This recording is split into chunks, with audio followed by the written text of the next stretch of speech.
Dagdag kaalaman po, alam nyo ba na mayroong hayop na sa simula ay lalaki, pero kapag lumaki ay nagiging babae? Hindi po sila nagpupunta ng ibang bansa para magpa-sex change. Ito po ay natural na proseso na hindi po nangangailangan ng operasyon. Wala pong iba kundi ang mga clownfish. Yan, lahat po ng clownfish ay pinapanganak na lalaki. Pero kaya nilang mag-change ng kasarian kapag sila ay tumanda na. Ang mga clownfish po ay hermaphrodite. Ibig sabihin, meron silang male at female reproductive organs. Ang mga clownfish po ay nakatira sa mga anemone, dyan po sa ilalim ng dagat.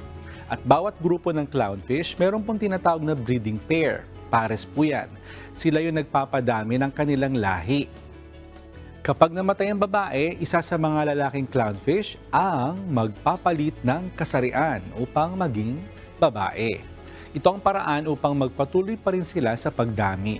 Pero take note, once nag-sex change po sila, ay hindi na pwedeng bumalik sa pagiging lalaki. Sino po gustong maging clownfish sa inyo? Sana po may natutuhan po kayo. At laging tatandaan, mapalad po ang tao na nakakasumpong ng karunungan at ang tao na nagtatamo ng kaunawaan.